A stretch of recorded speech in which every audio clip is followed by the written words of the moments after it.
അമ്പലത്തിൽ ഒപ്പിട്ട ആ റെക്കോർഡ്സിന് അത്ര വലിയ വാല്യൂ ഒക്കെ ഉണ്ടോ സർ? രജിസ്റ്റർ ഓഫീസിൽ നടക്കുന്ന വിവാഹമാണ് സ്ട്രോങ് റെക്കോർഡ്. പക്ഷേ ഇങ്ങനെ ഒരു മെയിൽ വന്ന സ്ഥിതിക്ക് നമുക്കതിന്റെ ചില ക്ലാരിഫിക്കേഷൻ കിട്ടിയിട്ടേ വിവാഹം രജിസ്റ്റർ ചെയ്യാൻ പറ്റുള്ളൂ സർ. ശരി രാമേന്ദ്രൻ. Okay sir.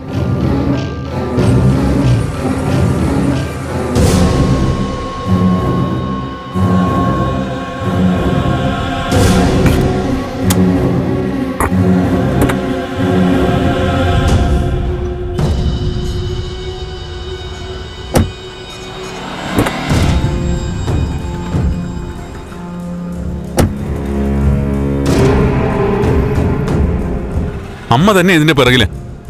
ഒരു തരത്തിലും എന്നെ ജീവിക്കാൻ സമ്മതിക്കില്ലെന്ന് ഉറപ്പിച്ച പോലെ അമ്മ നിൽക്കുന്നേ. തോൽക്കാൻ നീ നിന്നു കൊടുത്തിട്ടില്ലേ?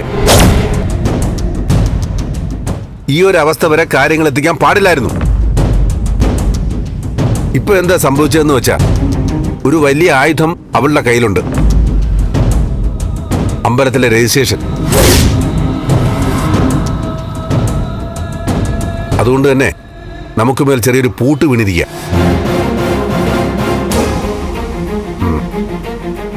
പക്ഷേ നീ പേടിക്കണ്ട. ഞാനുള്ളിടത്തോളം കാലം നീയും ദേവികയും പിരിയാൻ ഞാൻ സമ്മതിക്കില്ല. ചെയ്യേണ്ടത് ചെയ്യേണ്ട സമയത്ത് തന്നെ ചെയ്യണം. നീയും ദേവികയും വിവാഹിതരാണെന്ന കാര്യം വളരെ നേരത്തെ തന്നെ മീരെ അറിയിക്കണമായിരുന്നു. ഒരു പൊട്ടിത്തെറിയിൽ അത് അവസാനിച്ചേനെ. ഇപ്പൊ കാര്യങ്ങൾ പെട്ടെന്ന് പറയാൻ പറ്റാത്ത സാഹചര്യത്തിലായിപ്പോയി. അച്ഛൻ പറഞ്ഞ നേരാ. എന്റെ ഭാഗത്തുനിന്ന് വന്ന വീഴ്ചയാ. അമ്മ എന്റെ ആഗ്രഹം നടക്കാൻ സമ്മതിക്കുമെന്ന് കരുതി.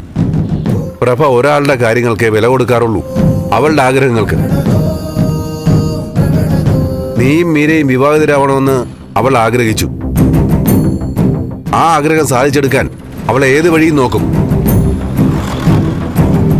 പക്ഷേ അവളെ ജയിക്കാൻ സമ്മതിക്കാതെ ഞാനും നോക്കും. നീ വണ്ടിയെടു.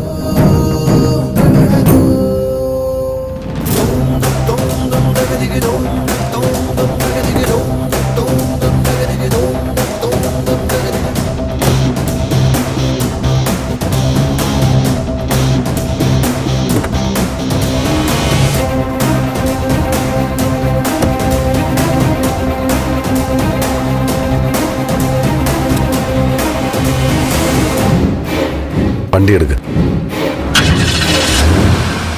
ഹലോ മുരളി, ഗൗരിക്കിപ്പോ എങ്ങനെയുണ്ട്?